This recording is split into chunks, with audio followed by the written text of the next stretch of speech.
Hello everyone. आज हम पढ़ेंगे न्यूक्लियर टेक्नोलॉजी के बारे में। न्यूक्लियर टेक्नोलॉजी बहुत ही इम्पोर्टेंट है हमारे साइंस एंड टेक के लिए। पर न्यूक्लियर टेक्नोलॉजी अगर हमें समझना है तो उसके पहले हमें एक बहुत ही इम्पोर्टेंट और बहुत ही बेसिक चीज़ के बारे में जानना होगा। वो बेसिक चीज़ क्या है? हमारी एटम। एटम क्या होता है कि कोई भी मैटर, जैसे कि हम बात कर सकते हैं ये हमारा व्हाइट बोर्ड है, चाहे से ये ब्लैक बोर्ड होता, चाहे से कोई भी बोर्ड हो, इसका कोई भी कलर हम चेंज कर लेते, कोई भी मटेरियल है, चाहे वो टेबल है, चाहे वो चेयर है, और वो सब किस चीज की बनी हुई है? एलिमेंट्स की बनी हुई है।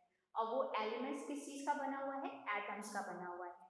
यानी कि कई सारे एटम्स मिल करके क्या बनाते हैं? एलिमेंट्स। और कई सारे एलिमेंट्स मिल करके क्या बनाते हैं? मैटर। ठीक वैसे ही जैसे कि हमारी जो पूरी बॉडी है वो कैसे बनी हुई है? कई सारे सेल से मिलकर के बनी हुई है।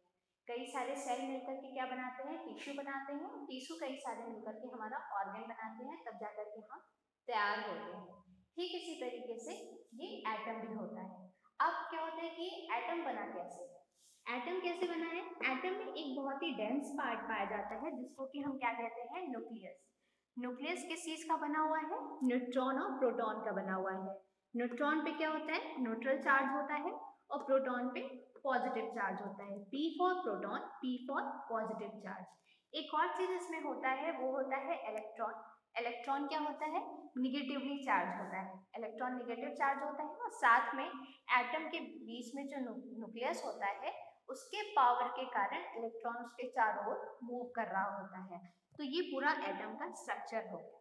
नेक्स्ट आते हैं हम, दूसरा हमारा चीज जो हमें जानना है वो है एटॉमिक नंबर। एटॉमिक नंबर क्या होता है कि जैसे कि हमने प्रोटॉन जान लिया, तो जितना ज्यादा किसी एटम में प्रोटॉन होगा उतना ही ज्यादा उसका एटॉमिक नंबर होगा। जैसे कि किसी एटम में अगर एक ही प्रोटॉन है तो उसका एटॉमिक नंबर भी एक ही होगा। जैसे कि इधर आइए, ये है हाइड्रोजन। हाइड्रोजन में क्या होता है? एक ही एटॉमिक नंबर होता है। एक ही एटॉमिक नंबर इसलिए है क्योंकि उसमें केवल एक ही प्रोटॉन पाया जाता है। और हीलियम में क्या है? दो प्रोटॉन पाया जा रहा है, तो इसका जो एटॉमिक नंबर है वो 2 है। फिर लिथियम में 3 प्रोटॉन पाया जाता है, तो इसलिए इसका एटॉमिक नंबर क्या है? 3 है। तो हमने जान लिया कि एटॉमिक नंबर क्या होता है। अब हम तीसरा टर्म जानते हैं कि एटॉमिक मास क्या होता है। मास हम समझ रहे हैं किसी चीज का वेट है। तो एटम का कितना वेट है, एक एटम को हम उठाते हैं तो उसका जो भी वेट आता है वही होता है हमारा एटॉमिक मास। नेक्स्ट टर्म है हमारा मास नंबर। मास नंबर यानी कि इसमें क्या हो रहा है? वेट तो नाप रहे हैं पर इसमें नंबर की भी बात हो रही है कि 1 है कि 2 है। तो total number of neutron and proton, किसी भी एटम में कितना न्यूट्रॉन है और कितना प्रोटॉन है, उन दोनों का जो सम होता है वो होता है हमारा मास नंबर। अगर प्रोटॉन कितना है, न्यूट्रॉन कितना है, इस हिसाब से हम डिसाइड कर लेंगे कि हमारा क्या है, कि उस चीज का मास नंबर कितना है। अब आपके दिमाग में आ रहा होगा कि जो एटम है वो किस चीज का बना है? प्रोटॉन है, न्यूट्रॉन है, इलेक्ट्रॉन है। लेकिन जब हम उसका मास नंबर देखते हैं तो हम क्या देख रहे हैं कि कितने प्रोटॉन है और कितने न्यूट्रॉन है। हम इसमें इलेक्ट्रॉन को काउंट इसलिए नहीं कर रहे हैं क्योंकि जो इलेक्ट्रॉन है उसका वेट बहुत ही हल्का होता है, और बहुत ही हल्का होने के कारण वो नेग्लिजिबल होता है, तो उसके वेट को काउंट हम नहीं करते हैं। टोटल हम किसे काउंट करते हैं? प्रोटॉन और न्यूट्रॉन को काउंट करते हैं। ये हो गया हमारा मास नंबर। नेक्स्ट आता है हमारा आइसोटोप्स।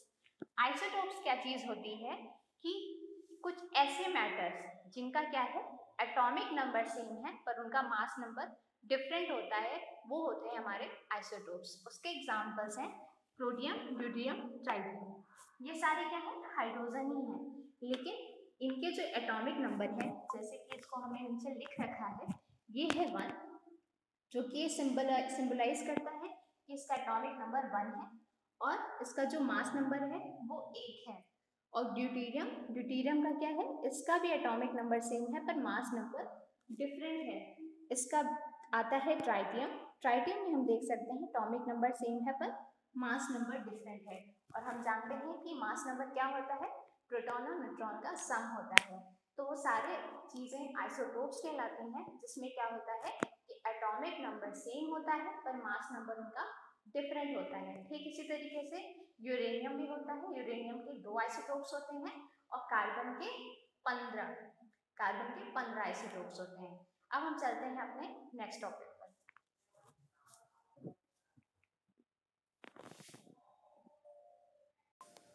और फिर हमारा आता है रेडियो एक्टिविटी। रेडियो एक्टिविटी को सबसे पहले डिस्कवर किया था हेनरी बेकरल ने। हेनरी बेकरल ने रेडियो एक्टिविटी को डिस्कवर किया था कब? 1896 में। ये कैसे डिस्कवर किया था इन्होंने कि इन्होंने जो है दो मटेरियल लिए थे, एक था फ्लोरेसेंट, एक था फॉस्फोरेसेंट। फ्लोरेसेंट कौन सा मटेरियल होता है? वो मटेरियल होता है जिसको अगर हमने क्या किया, यूवी लाइट के सामने रख दिया तो क्या होता है, थोड़ी देर बाद उसमें लाइट ग्लो होने लगती है। वही जो हमारा फॉस्फोरेसेंट है वो क्या होता है कि अगर उसे हमने नॉर्मल लाइट में भी रख दिया तो भी क्या होगा, वो ग्लो करने लगता है थोड़ी देर बाद। जैसे कि आपको बचपन में रेडियम की वॉच याद होगी, हम लोग उसको पहनते थे, फिर लाइट में रखते थे, उसके बाद लाइट ऑफ करके दिखाते थे कि देखो इसमें अभी भी लाइट जल रही है। तो वो क्या था, हमारा रेडियम वॉच था। और वो था क्या मटेरियल? वो था फॉस्फोरेसेंट। तो बेकरल ने क्या किया कि एक फोटोग्राफिक प्लेट ले ली। फोटोग्राफिक प्लेट क्या होती है, जैसे कि बहुत पहले क्या होता था कि मूवी वगैरह लोग उससे बनाते थे।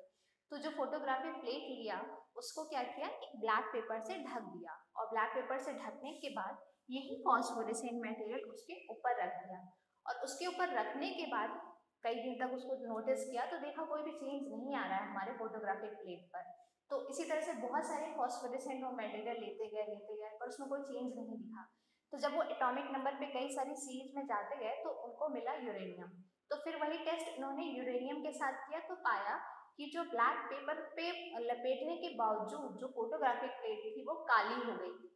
तो जिससे उन्हें ये तो पता चल गया कि इसके अंदर, यूरेनियम के अंदर, कुछ तो ऐसी चीज है जो कि इनविजिबल है, कोई इनविजिबल रेज निकली जिसे हमने नोटिस तो नहीं किया, पर उसके वजह से जो फोटोग्राफिक प्लेट है वो काली पड़ गई। तो उस रेस को, उन्हें तो एक आइडिया था नहीं, तो उन्होंने उस रेस को नाम दे दिया बेकरल रेस। अपने ही नाम से उन्होंने उसको रेस नाम दे दिया, बेकरल रेस नाम दे दिया। फिर यही टेस्ट कर रही थी Marie and Pierre Curie. Marie and Pierre Curie क्या कर रही थी, किस पे टेस्ट कर रही थी? रेडियम और पोलोनियम पे। रेडियम और पोलोनियम पे इन्होंने टेस्ट किया तो इन्हें भी वही रिजल्ट देखने को मिला कि जब वो कई सारे आइटम पे चेक कर रही थी तो उन्हें वो चीज नहीं मिली।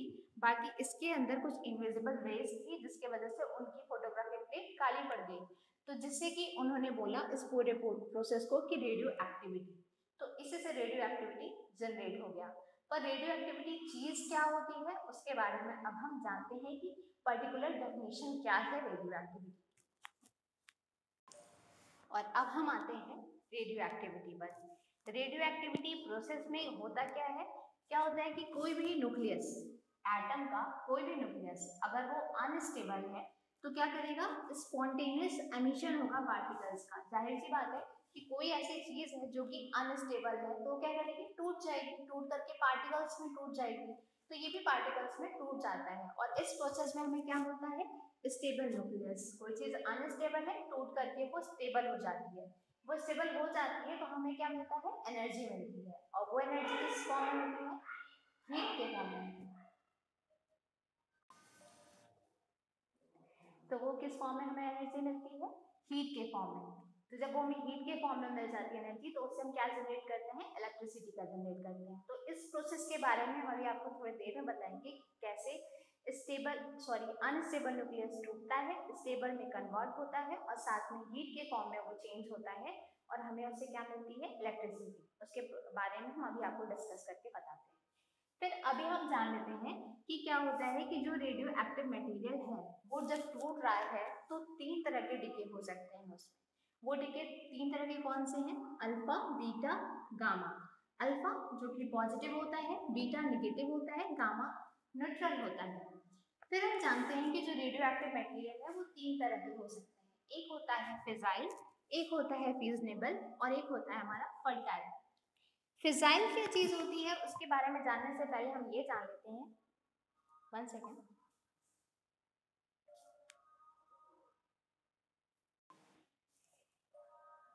फिजाइल जानने से पहले हम ये जान लेते हैं कि क्या होता है कि कोई भी रेडियो एक्टिव मटेरियल है तो जब वो टूटता है तो उसके टूटने के पीछे दो कारण हो सकते हैं।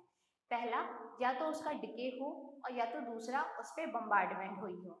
डिके क्या चीज होती है कि ऑटोमेटिक वे में वो क्या कर रहा है, टूट जा रहा है।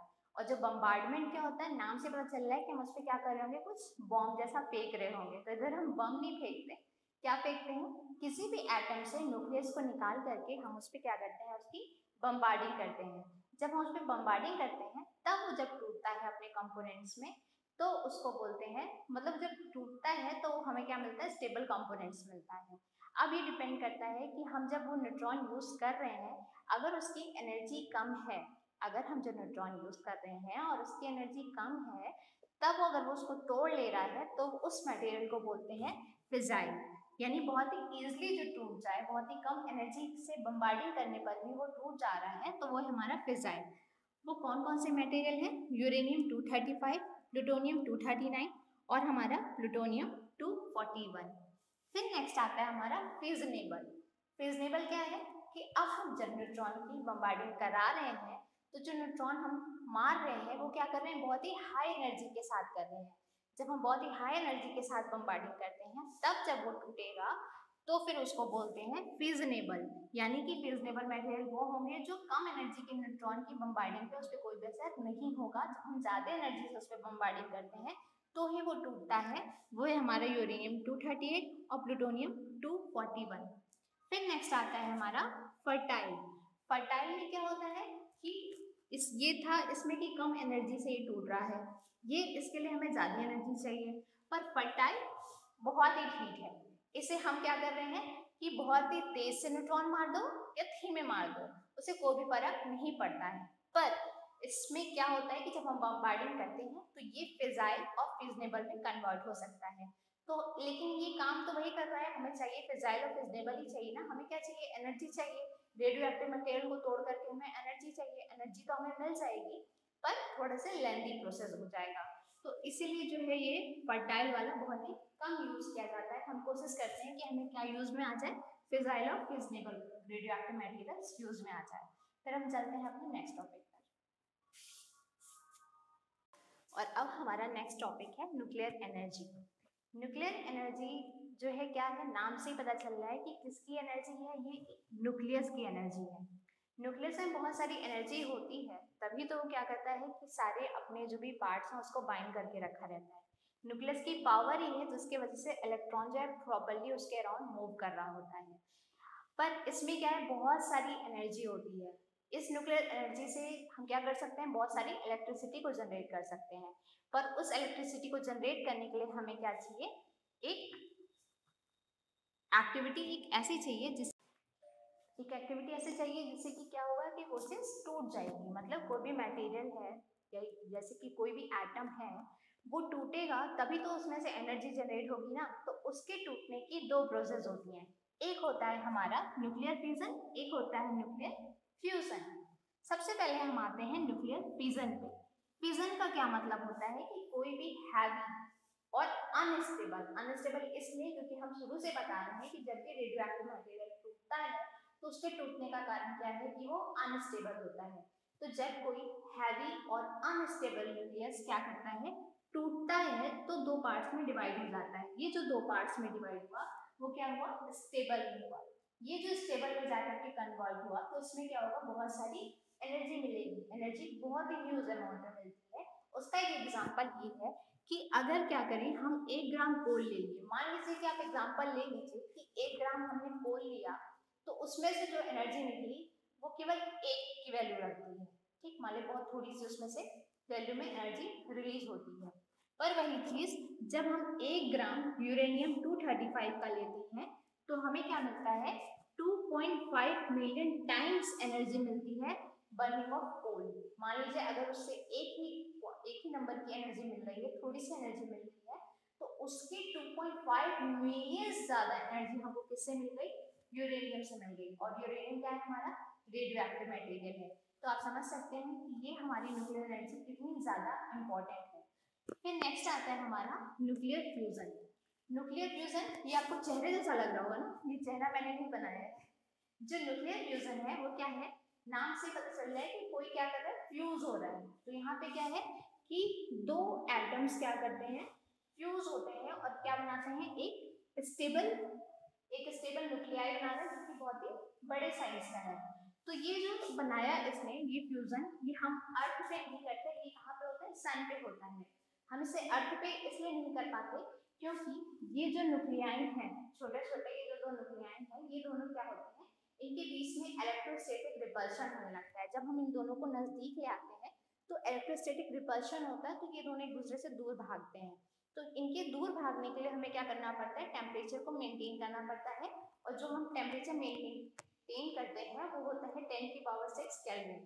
अब ये इतना ज़्यादा टेम्परेचर है कि इसे हम अर्थ पर मेंटेन नहीं कर सकते हैं, और बल्कि इसको हम कहाँ पे मिल जाएगा, इसको सन पे मिल जाएगा। और सन पे हमें कुछ मेंटेनेंस की जरूरत नहीं होती, सन का टेम्परेचर तो खुद ही बहुत ही ज़्यादा होता है। तो ये इस तरीके से, चाहे वो न्यूक्लियर फिजन हो या न्यूक्लियर फ्यूजन हो, जो रेडियो एक्टिव मटेरियल है वो टूटता है, और टूटने के बाद उसमें से क्या होता है, एनर्जी मिलती है।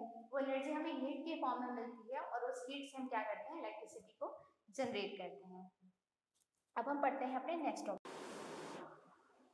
अब जो ये हम लगातार बोल रहे हैं कि न्यूक्लियर एनर्जी, न्यूक्लियर एनर्जी, तो ये हम इसका इतना सारा क्या कोई एडवर्टाइजमेंट कर रहे हैं, ऐसा नहीं है। इसके बहुत सारे फायदे हैं। फायदे क्या है कि अभी स्टिल क्या है कि पूरे वर्ल्ड में केवल 12 से 18% एनर्जी, यानी कि इलेक्ट्रिसिटी, किससे जनरेट कर रहे हैं, ऐसी न्यूक्लियर एनर्जी से ही हम जनरेट कर रहे हैं। अगर हम इसे और भी ज़्यादा डेवलप करें तो हम बहुत सारी एनर्जी यानी कि इलेक्ट्रिसिटी इससे जनरेट कर सकते हैं। दूसरा क्या है इसका एडवांटेज है कि इससे क्या होता है कि ग्रीन हाउस गैस का एमिशन नहीं होता है। अभी रिकॉर्डिंग बीच में रुक गई थी, सॉरी टू इंटरप्ट। तो अभी क्या है, हमने बताया कि इससे क्या बन रहा था, न्यूक्लियर वेपन्स बन रहे थे। न्यूक्लियर में आप लोग आर यहाँ लगा लीजिएगा, अभी मैं लगाऊंगी तो मेरी रिकॉर्डिंग सिस्टम हिल जाएगा। तो इसमें मैं बता रही थी कि न्यूक्लियर वेपन्स का लोग वो करते हैं, मिसयूज करते हैं न्यूक्लियर वेपन लगा करके। और फिर क्या है, न्यूक्लियर पावर प्लांट का जो कॉस्ट है बहुत ज़्यादा हाई होता है। हमने अभी तक पढ़ा था कि बहुत ही इनएक्सपेंसिव है, सस्ता है, यानी कि जो भी चीज़ें हम इसकी माइनिंग वगैरह कर रहे हैं वो थोड़ी सी सस्ती है। पर अगर इसको हम पूरा प्लांट लगाते हैं, न्यूक्लियर पावर प्लांट लगाते हैं, वो कैसा दिखता है वो भी हम आगे डिस्कस करेंगे। बस हम इतना जान लेते हैं कि जो न्यूक्लियर पावर प्लांट है उसको लगाने में बहुत ही ज़्यादा पैसा लगता है। नेक्स्ट है अवेलेबिलिटी ऑफ यूरेनियम। यूरेनियम बहुत ही कम जगह पे हमारे अवेलेबल है। प्रॉब्लम तो ये है, और हमारे यहाँ सबसे ज़्यादा क्या मिलता है, थोरियम मिलता है। जबकि अगर यूरेनियम मिलता तो हम बहुत ही फायदे में रहते हैं। हमें बाहर से मंगाना पड़ता है, और हमारे यहाँ बहुत ही कम जगह पर यूरेनियम अवेलेबल है। तो यूरेनियम का क्या होता है कि बहुत ही ईजिली हम जानते हैं कि वो टूट जाता है, फिजाइल मटेरियल होता है, वो टूट जाता है। वहीं अगर हमारे यहाँ जो मिल रहा है थोरियम, जो कि फर्टाइल है, इसको तुम तोड़ो, चाहे न्यूट्रॉन हाई एनर्जी से फेंको चाहे लो एनर्जी से फेंको, उससे कोई फर्क नहीं पड़ता, वो बल्कि फिजाइल और फिजनेबल में कन्वर्ट हो जाता है। ये हमने पढ़ाया था। हमारे यहाँ क्या मिलता है, थोरियम मिलता है। तो ये हो गई इसकी अवेलेबिलिटी ऑफ यूरेनियम भी हमारे यहाँ कम है।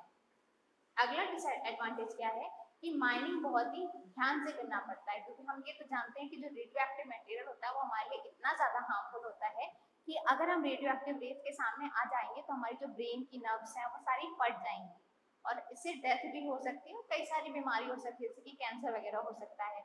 तो इसकी माइनिंग भी बहुत ही ध्यान से करनी पड़ती है। तो हर तरीके से ये बहुत ही ज़्यादा ध्यान से करने वाली चीज़ है। और साथ में सबसे बड़ी चीज़, रेडियो एक्टिव वेस्ट क्या चीज़ होती है कि हमने जो भी सारी माइनिंग वाइनिंग कर ली, उसे कोई मटेरियल बना लिया, एनर्जी मिल गई, अब क्या हुआ, कुछ वेस्ट बचा। वो रेडियो एक्टिव वेस्ट इतना ज़्यादा हार्मफुल होता है, लोग अगर उसको अच्छे से डिपॉजिट नहीं कर रहे हैं, अच्छे से उसको ख़त्म नहीं करते हैं, तो वो पूरे पूरे एरिया को रेडियो एक्टिव एरिया बना देता है, और बहुत लंबे समय तक वहाँ के लोग जो है डिजीज से सर्वाइव कर रहे होते हैं। तो ये था हमारा न्यूक्लियर एनर्जी के बारे में। अभी हम न्यूक्लियर एनर्जी के बारे में दूसरी चीज़ समझते हैं।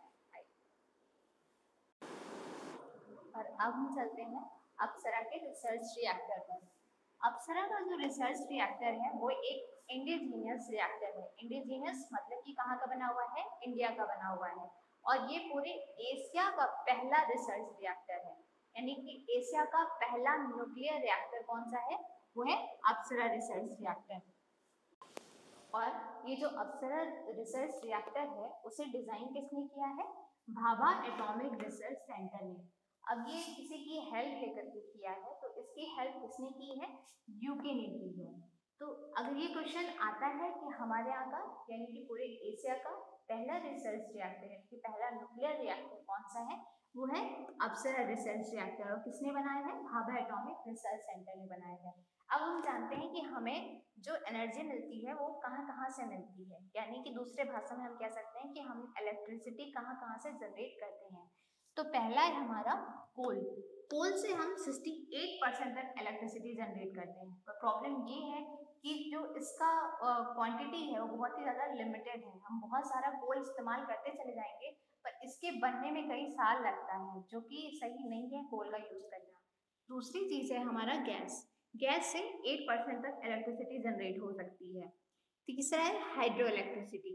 हाइड्रो इलेक्ट्रिसिटी से हम 14% तक एनर्जी जनरेट करते हैं। फिर जो हमारी न्यूक्लियर एनर्जी है, इस टाइम हम 3 to 4% तक एनर्जी जनरेट कर पा रहे हैं। यानी अभी जो हम इलेक्ट्रिसिटी जनरेट कर रहे हैं, अगर न्यूक्लियर एनर्जी से कर रहे हैं, तो वो केवल और केवल 3 से 4% ही है, और पूरे वर्ल्ड में हम देखें तो 12 से 18% ही है। फिर आता है हमारा विजन क्या है। हमारा विजन क्या है कि हम कितने अमाउंट में न्यूक्लियर जो है न्यूक्लियर एनर्जी जनरेट करेंगे, वो क्या है 20,000 मेगावाट तक हमें जनरेट करना है 2020 तक, जो कि अभी चल रहा है। फिर 63,000 मेगावाट तक हमें जनरेट करना है 2032 तक। फिर 25% ऑफ इलेक्ट्रिसिटी हमें जनरेट करनी है 2050 तक।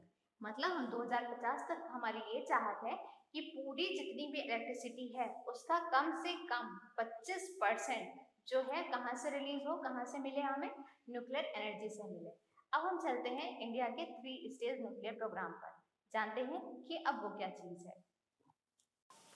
और अब जो ये है हमारा 3 स्टेज न्यूक्लियर प्रोग्राम, वो किसके अंदर में आता है, इंडिया के सिविल न्यूक्लियर पावर प्रोग्राम के अंदर में आता है। फिर क्या है, अगर हमें 3 स्टेज न्यूक्लियर प्रोग्राम जानना है तो पहले हम ये जानते हैं कि ये प्रोसेस किसने दिया है, किसकी ये थिंकिंग है, वो है डॉक्टर होमी जे भाभा की। तो ये जो डॉक्टर होमी जे भाभा हैं, उन्होंने क्या किया, वो ये जानते थे कि जो हमारे यहाँ यूरेनियम है वो बहुत ही कम अमाउंट में है, और हमारे यहाँ क्या है ज़्यादा, थोरियम। थोरियम के साथ क्या थी प्रॉब्लम कि वो जो है जितना भी उस पर हम न्यूट्रॉन की हीटिंग किए जा रहे हैं उससे कोई भी फर्क नहीं पड़ रहा है, बल्कि वो टूटता भी है तो फिजाइल और फिजनेबल में ही टूटता है, और हमारे पास यूरेनियम बहुत ही कम है। तो इनकी ये कोशिश थी 3 स्टेज प्रोग्राम की कि हम क्या करें, बहुत ही कम अमाउंट में यूरेनियम हो तो भी हम बहुत ही ज़्यादा एनर्जी से प्रोड्यूस कर सकें। तो 3 स्टेज प्रोग्राम में कौन कौन सी चीज़ें यूज होती हैं, उसके पहले हम उसके पूरे स्ट्रक्चर के बारे में जानते हैं। तो उसके पूरे स्ट्रक्चर में क्या है कि एक न्यूक्लियर टैंक होता है। इस न्यूक्लियर टैंक में क्या होता है कि कंट्रोल रॉड्स लगी हुई होती हैं। कंट्रोल रॉड्स नाम से पता चल रहा है कि कोई रॉड है जो कि क्या कर रही है, कंट्रोल कर रही है। तो इसका क्या काम होता है कि जो भी न्यूक्लियर फिजन की प्रोसेस हो रही है उसको कब इनिशिएट करना है और कब स्टॉप कर देना है, वो कौन करता है, यही कंट्रोल रॉड करती है। इस कंट्रोल रॉड के अंदर क्या होता है, न्यूक्लियर फ्यूल। ये न्यूक्लियर फ्यूल क्या करता है कि ये न्यूट्रॉन का सोर्स होता है, इसी की वजह से ही रिएक्शन कंटिन्यू चलती रहती है। इनिशिएट और स्टॉप तो ये कर रहा है, पर किसके वजह से रिएक्शन हो रही है, वो न्यूक्लियर फ्यूल के वजह से हो रही है।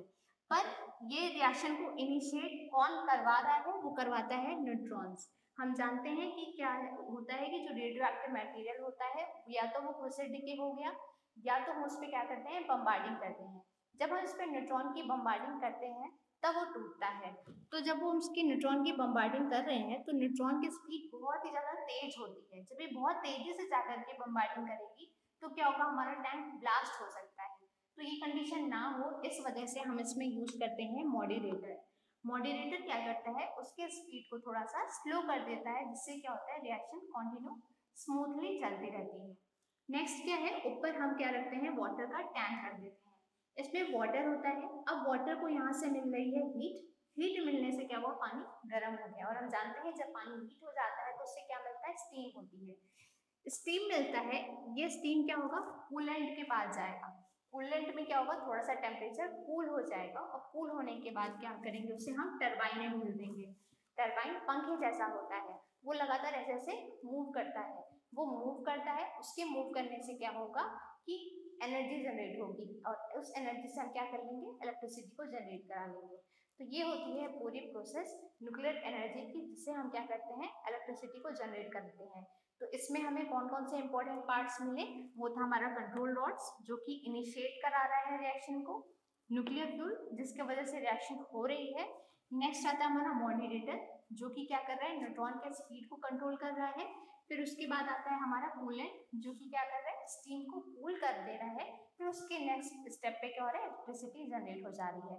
तो अब हम समझते हैं कि जो 3 स्टेज प्रोग्राम है उसमें हम कौन कौन से फ्यूल यूज कर रहे हैं, यानी फर्स्ट स्टेज में कौन सा फ्यूल है, सेकेंड में क्या फ्यूल है, ठीक इसी तरीके से उसमें कौन से हम मॉडरेटर यूज कर रहे हैं, कौन से उसमें हम कूलेंट यूज कर रहे हैं।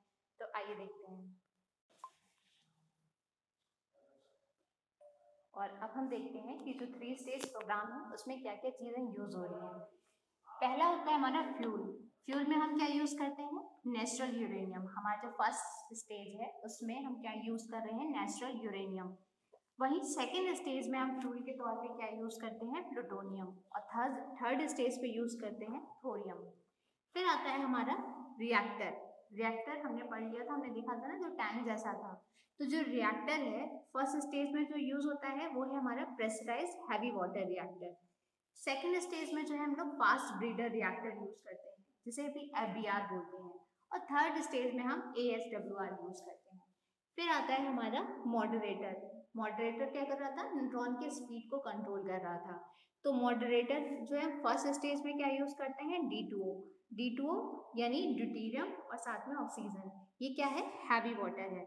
और सेकेंड स्टेज में हमें इसकी जरूरत नहीं पड़ती है। और वहीं थर्ड स्टेज में हम क्या करते हैं, लाइट वाटर यूज करते हैं। लाइट वाटर किस फॉर्म में होता है, डीमिनरलाइज्ड फॉर्म में होता है। फिर आता है हमारा कूलेंट।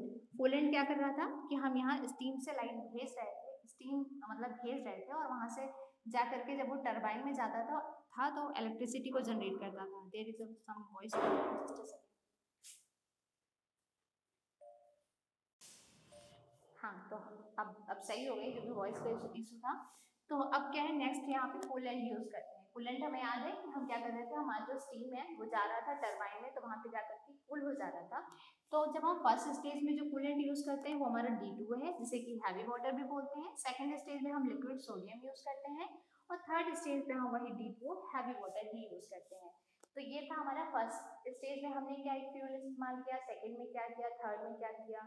तो इस तरीके से सब चीज़ें यूज करते चले जाते हैं। तो इस पूरे प्रोसेस का हमें फायदा ये मिलेगा कि यूरेनियम हमारे पास कम है, फिर भी हम क्या करेंगे कि इस 3 स्टेज प्रोग्राम के थ्रू इलेक्ट्रिसिटी को जनरेट कर सकते हैं।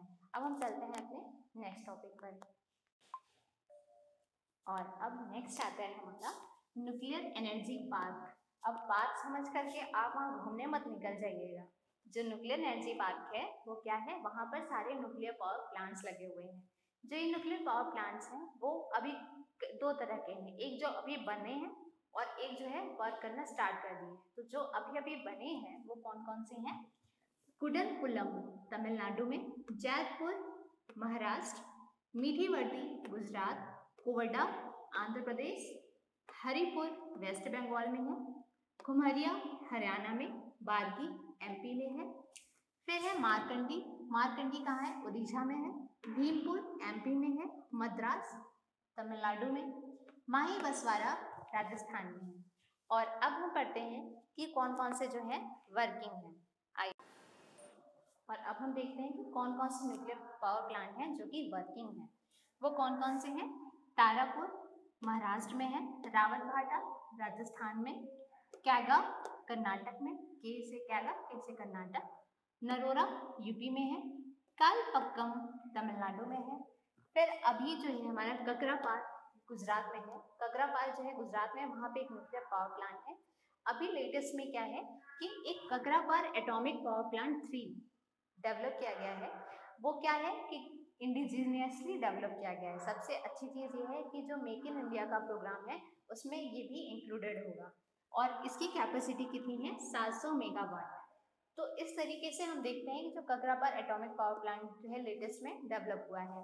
तो ये सारी चीज़ें हमने जान ली कि पावर प्लांट क्या होता है, साथ में न्यूक्लियर एनर्जी क्या चीज़ होती है, रेडियो एक्टिविटी क्या होता है, एटम्स क्या होता है, एटॉमिक नंबर क्या होता है। तो इस तरीके से हमारा जो पूरा चैप्टर था न्यूक्लियर एनर्जी का वो खत्म होता है। मिलते हैं हम अपने नेक्स्ट चैप्टर पे, चाहे वो बायोटेक्नोलॉजी हो सकती है, चाहे डिफेंस टेक्नोलॉजी हो सकती है, और डिपेंड करता है आपके मूड पर। आपको जो भी चैप्टर पढ़ना है उसे कमेंट सेक्शन में लिख दीजिए, मैं वो चैप्टर आपको बहुत अच्छे से पढ़ा दूंगी स्मूथली। मिलते हैं जल्दी ही, बाय बाय।